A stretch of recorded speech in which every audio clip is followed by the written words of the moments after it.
నేటి సమాజంలో ఏదైనా పని చేస్తే దానివల్ల నాకెంత లాభం అని చూసుకునే వాళ్ళు ఎక్కువ ఉన్నారు. కనిపించిన తల్లిదండ్రులను సాగడానికి కూడా క్యాలిక్యులేషన్ వేసుకుంటున్న రోజులివి.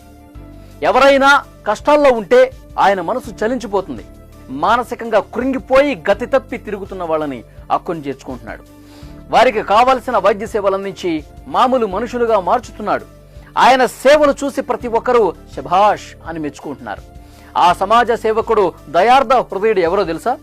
ఆర్కే ఫౌండేషన్ అధినేత రామకృష్ణ. ఆయన చేసిన సమాజ సేవలు ఏంటో ఈ స్టోరీలో తెలుసుకుందాం. బాగుంటుందా?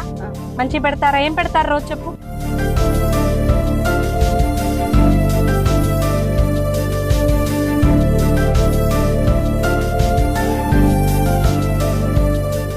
ఖమ్మం జిల్లాలోని మధిర నియోజకవర్గంలో ఆర్కే ఫౌండేషన్ పేరుతో మానసిక వికలాంగుల కోసం అద్భుతమైన సేవలు అందిస్తున్నారు రామకృష్ణ. ఆర్కే ఫౌండేషన్ ఏర్పాటు చేసిన తర్వాత మానసిక సమస్యలతో బాధపడుతున్న వాళ్లను, దారి తప్పిన వాళ్లను ఒక చోట చేర్చి వారికి కావలసిన వైద్య సేవలు, ఆప్యాయత, ఆదరణ అందిస్తున్నారు.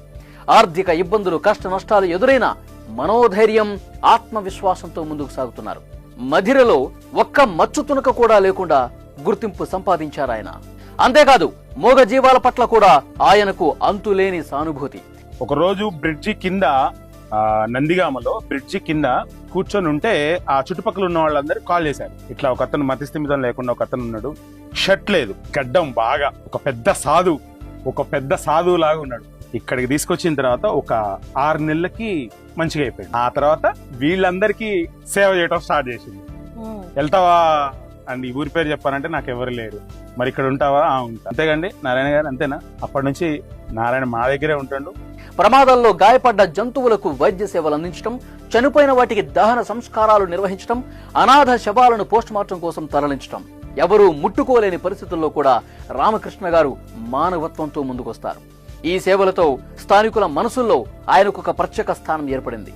మధిర వాసులు కూడా ఆయనకు అండగా నిలబడుతున్నారు. పుట్టినరోజులు, శుభకార్యాల సందర్భంగా స్థానికులు ఆశ్రమానికి వచ్చి అన్నదాన కార్యక్రమాలు నిర్వహిస్తూ ఆయన సేవలకు తమ వంతు సహాయం అందిస్తున్నారు. ఆశ్రమంలోని మానసిక వికలాంగులను కుటుంబ సభ్యులా చూసుకోవటం, వారికి ఎలాంటి ఇబ్బంది లేకుండా జాగ్రత్తలు తీసుకోవటం రామకృష్ణ గారి గొప్పతనం. రామకృష్ణ చేస్తున్న సేవా కార్యక్రమాల వెనుక ఆయన కుటుంబం కూడా గట్టి స్తంభంలో నిలుస్తోంది. ఆయనకు భార్య, పెద్ద కొడుకు, కూతురు, వీళ్ళంతా ఈ సేవా కార్యక్రమాల్లో చురుగ్గా పాల్గొంటున్నారు. తన పిల్లలకు చిన్నప్పటి నుంచే సేవా గుణాన్ని, మంచి విలువలను నేర్పిస్తూ వారికి మంచి చదువులు చదివిస్తూ ఒక గొప్ప తండ్రిగా, భర్తగా రామకృష్ణ గారు అందరికీ ఆదర్శంగా ఉంటున్నారు. అన్నం సేవా ఫౌండేషన్ వారి సేవలను